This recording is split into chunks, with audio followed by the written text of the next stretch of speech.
એકચ્યુઅલમાં આમાં વાત ભાઈ મૂકું તમારી સાચી છે ને ખરેખર એક વાત કહો, મને ખુશી છે કે તમારા ગામમાં પહેલી આ ગામ સભા છે જેમાં બહારથી કંપલાને લાવીને ફેક્ટરી વાળાને કે રૂમ વાળાને લાવીને ગામ સભા નહીં કરવા પડે. આ પહેલી ગામ સભા છે તેમાં લોકલ લોકો બેસેલા છે. બાકી મેં તો ઘણી બધી ગામ સભા જોઈ, એમાં બધા બહારથી લાવીને બેસાડવા પડે. એનું કારણ બી છે કે તમે જે અમને કહેતા છે કે ભાઈ લોકો આવે બોલે ને કંઈ થાય નહીં.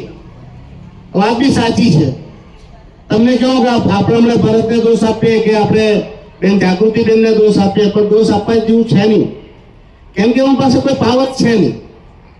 આપણા જે પાવર છે જિલ્લા પંચાયતના, નગરપાલિકાના કે ગ્રામ પંચાયતના, એ બધા પાવર છીનવાઈ ગયેલા છે. આજે જે ઘર મકાન દુકાન તૂટે ને એનું બી કારણ એ જ છે કે આપણા પંચાયત, જિલ્લા પંચાયત અને નગરપાલિકાઓના પાવર છીનવાઈ ગયેલા છે. તો આ બધી સમસ્યા છે, પણ તમને હું વિશ્વાસ અપાવું કે આવતા વર્ષમાં આ બધી સમસ્યા નહીં થાય. કેમ કે કાલે જ મારો એ 377માં ક્વેશ્ચન લાગેલો હતો પાર્લામેન્ટમાં. મારે પાર્લામેન્ટમાં બોલવાનું હતું, પણ પાર્લામેન્ટ એક્ઝોન થઈ. એટલે ત્યાં પાર્લામેન્ટમાં એવું હોય કે જે ક્વેશ્ચન તમે બોલી નહીં શકતા હોય તે સમયે તમારે લેખિતમાં પાર્લામેન્ટના સદનમાં મૂકવાનું હોય, જેથી તે પાર્લામેન્ટના ક્વેશ્ચનમાં ગણાય. તો કાલે મેં આ જ ક્વેશ્ચન કાલે મૂકેલો હતો, તો દુર્ભાગ્યપણે કાલે પાર્લામેન્ટનું સદન એક્ઝોન થયું અને તે ક્વેશ્ચનને મારે લેખિતમાં રજૂઆત કરવી પડી. તેમાં મેં આ જ માંગ કરી છે કે ભાઈ ભારતના સંવિધાનમાં 73-74 નું જે સંશોધન સંવિધાને કરેલું અને તેમાં પંચાયતોને, જિલ્લા પંચાયતોને અને નગરપાલિકાઓને પાવર આપો. પણ આપણે ત્યાં જે આપણા પૂર્વ સાંસદ કહેતા હિંમત લઈને આવેલા જે પ્રશાસક પ્રફુલ્લ પટેલ છે, તેમણે હિંમત કરીને આપણા બધાના પાવર છીની લીધા. હવે એ પાવર છીનવાઈ ગયા. અને તમને એક વાત કહું, આ મંચ પરથી એ કોઈના બાપની કે કોઈના બાપની તાકાત નહીં મળે કે આ પાવર છીનવી લેવાય. ભારતનું સંવિધાનના સંશોધન કરવા માટે પહેલા પાર્લામેન્ટના પહેલા આપણે ત્યાં જે સ્વરાજ્ય સંસ્થાઓ છે એમના પાસે સજેશન ઓબ્જેક્શન લેવાના હોય, આપણા નાગરિકો પાસે સજેશન ઓબ્જેક્શન લેવાના હોય. પણ આ કોઈ પ્રક્રિયા કરી નહીં. દમણ દીવના દાદરાનગર હવેલીનો મર્જર બતાવી ને એમણે નવા જ એમેન્ડમેન્ટ બનાવી દીધા અને એ એમેન્ડમેન્ટમાં કોઈની સલાહ, કોઈની સૂચન લેવામાં નહીં આવી અને તે જ એમેન્ડમેન્ટ આ મોકલી ને એને એ રીતે પાસ કરાવી ને આપણા ઉપર થોપી. એકચ્યુઅલમાં કોઈ પણ ભારતનું સંવિધાનમાં જ્યારે એમેન્ડમેન્ટ કરવાનું હોય તેની પ્રક્રિયા હોય કે પહેલા સ્વરાજ્ય સંસ્થાની સલાહ સૂચન લેવાનું, તેમના ઠરાવો પાસ કરવાના અને તે ડ્રાફ્ટ બનાવીને ડ્રાફ્ટ ઉપર લોકોની રાય લેવાની કે સજેશન ઓબ્જેક્શન લેવાના અને જેમાં ઓબ્જેક્શન આવે તો તે ઉપર હેરિંગ કરવાની. હેરિંગ કર્યા બાદ ડ્રાફ્ટને ફાઇનલાઇઝ કરીને પછી અપ્રૂવ માટે મોકલવાનું અને તેમાં એમેન્ડમેન્ટ જ્યારે કરવાનું હોય ત્યારે લોકસભામાં તે મૂકવું પડે અને રાજ્યસભામાં બી પાસ કરવું પડે અને બંને પાસ થયા બાદ તેના પછી રાષ્ટ્રપતિજીની મંજૂરી આવે. અને હમણાં પણ કમસે કમ 15 કે 17 જેટલા એમેન્ડમેન્ટ આવવાના. તો જ્યારે પાર્લામેન્ટ ચાલુ થવાની હોય એના 15 થી 27 દિવસ પહેલા એ એમેન્ડમેન્ટ બિલો પાર્લામેન્ટમાં મુકાય અને એમાં રીતસરની ચર્ચા અને વિચારણા માટે પાર્લામેન્ટમાં સમય આપવામાં આવે. ને પોતે જ સંત્રી મંત્રી બધો એને એમેન્ડમેન્ટ કરવા વગર આપણા પર 8 વર્ષથી છેલ્લા 22-23માં આ બધું જે થયું એમાં 5-7 વર્ષમાં એને એમેન્ડમેન્ટ કરીને સર્વનાશ કરી નાખ્યો. અહીંયા પંચાયતના સરપંચ બી છે, જિલ્લા પંચાયતના બી છે. 5-7 વર્ષથી તો એ લોકોને ફંડ બી નહીં આપે. હમણાં જે જીપીડીપી ની વાત કર્યા કરે, આ બીજા રોડોની એ લોકોએ આમાં માંગ કરી, પણ હવે આ લોકોને કેટલું ફંડ આપેલો તે લોકો જ જાણતા હશે. આમાં લગભગ 2.5 કરોડ રૂપિયાનો ફંડ છે, પણ આ તમને એમ લાગે કે આ બધા ફંડ આપી દીધું. ફંડ નહીં આપ્યું. આ લોકો માંગ કરતા છે. લાસ્ટ 6-7 વર્ષથી કોઈ ફંડ આપતા નહીં મળે. અને ઘણી વખત તો એવું થયું કે તમને જાણવાની જરૂર છે.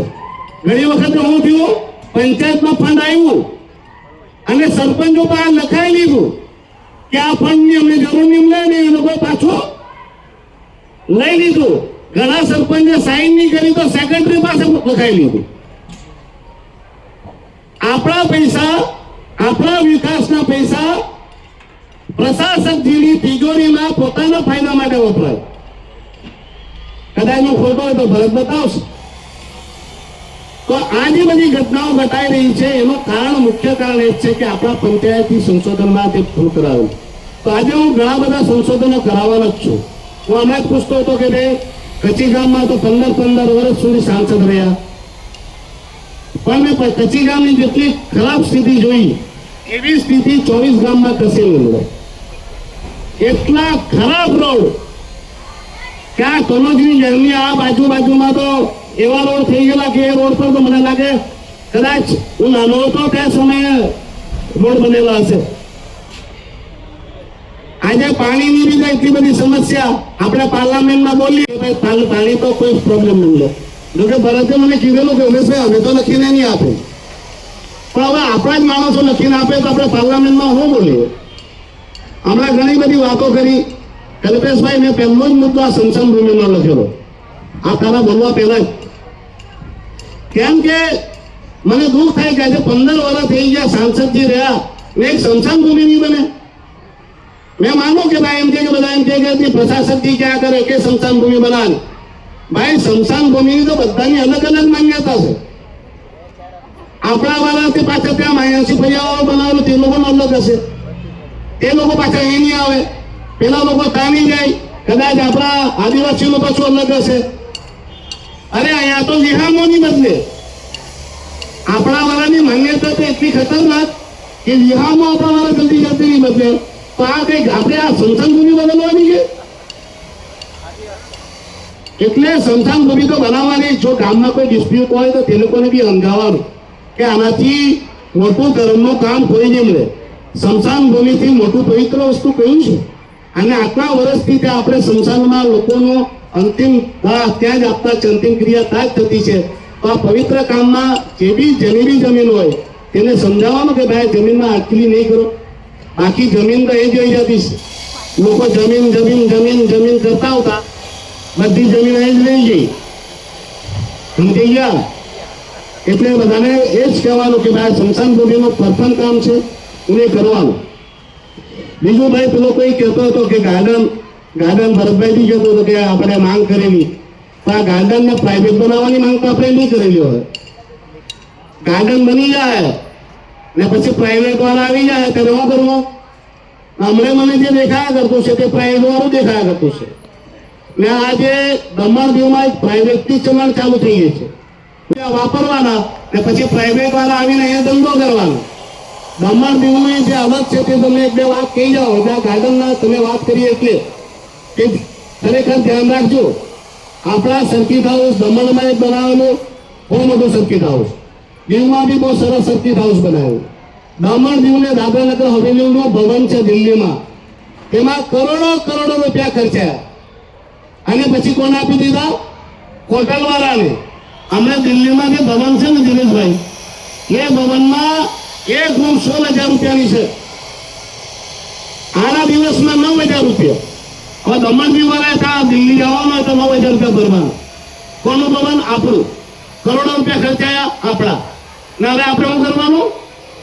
ત્યાં જઈને ભાડા ભરવાનું. દીવમાં બી જાય તો સાંસદને રૂમ નહીં આપે. બોલો, પછી નલામણાને કઈ આપવાના? તો પછી તમને હમણાં આમ લાગતું હોય કે ગાર્ડનનું ડેવલપ થયા કરે, પણ તમે શાંતિથી વિચારજો. આ તમારું ગાર્ડન વેચાઈ ગયું છે, એને વેચાઈ ગયું કહેવાય. એ તમને એક લારી લગાવવાની લે. હમણાં બધા બીચીસ પર ગાર્ડન બનાવ્યા બન્યા. શું આપણા વાળા લોકોને ત્યાં ગાર્ડનમાં આપણે ધંધો કરવા લેતા છે? એટલે કોઈ બી વસ્તુ કરે તો તેને આંગળી રીતે આમનો કહેવો કે આ વિકાસ કર્યા કરે. એ વિકાસની પરિભાષામાં વિનાશ બી બની શકે. વિકાસની પરિભાષા એ છે કે સ્થાનિય લોકોને જે તે વસ્તુ બને તેનો બેનિફિટ મળે, અને તે બેનિફિટ નહીં મળે તો તેને વિકાસ નહીં ગણાય. આ ગાર્ડન બનવું જોઈએ, સરસ બનવું જોઈએ, પણ અહીંયા જે કામ ધંધો થાય એનો ફાયદો આપણા લોકોને મળવો જોઈએ.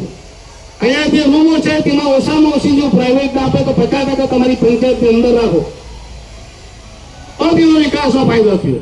અંદર દુકાનો લાગે, લારી લાગે, ગલ્લા લાગે, એ 100% આપણા સ્થાનિય લોકો તમારા કચ્છી કમાવાનો પહેલો મોકો મળવો જોઈએ. નહીં લાગે તો પછી આપણે બધા શીખો. હવે આપણા ઘર બનાવવાનું ને આપણા ઘરમાં બહારથી આવી ને મારા રહી જઈને આપણે બહાર તાલીમ આવતા હોય તો આપણે સારું લાગે. એટલે આ વસ્તુ બધા પણ હું એ કમિટીનો સદસ્ય છું.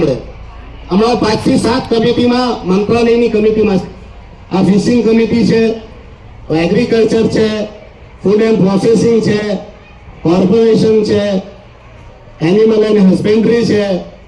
તો આ બધી સ્કીમનો તમને ફાયદો ઉચકો. પણ અહીંયા દુર્ભાગ્ય છે કે અહીંયા જેટલા લોકો આવે ને એ લોકોને સ્કીમની મતલબ નહીં ખબર.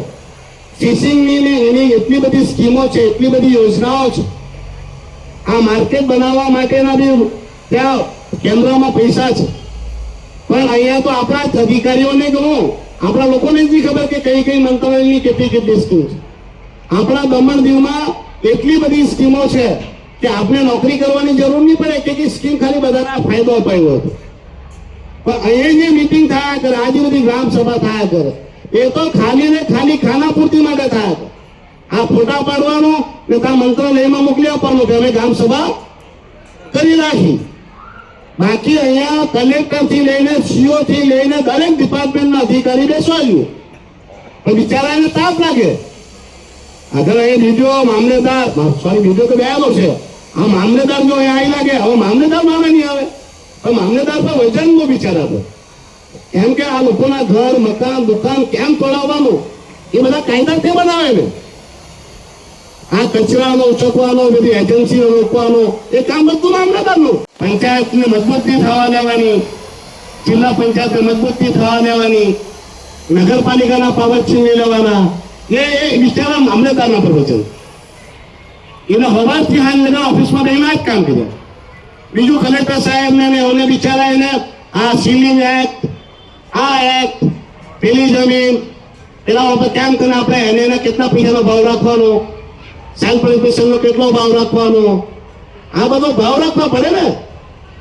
હાલા તો નહીં, આપણે કમા વગર તો જવાનું નહીં એમને. એટલે કલેક્ટરથી નહીં નીકળાય.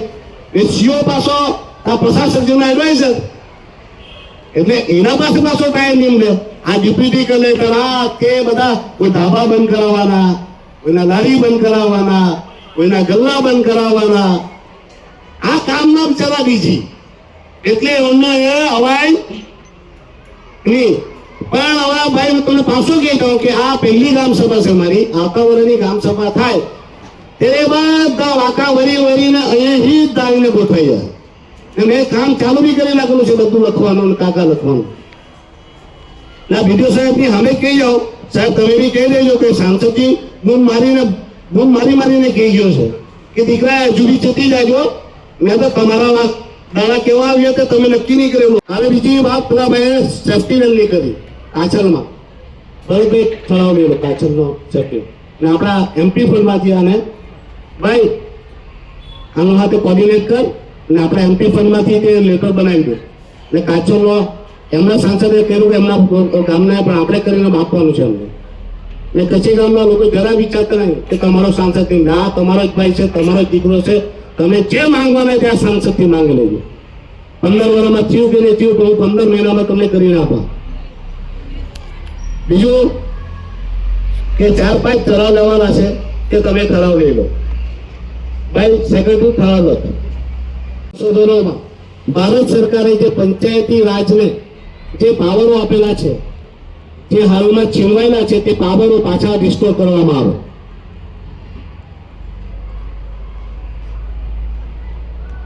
બીજું, ટોરેન્ટ પાવરનો કોન્ટ્રાક્ટ તાત્કાલિકપણે રદ કરવામાં આવે.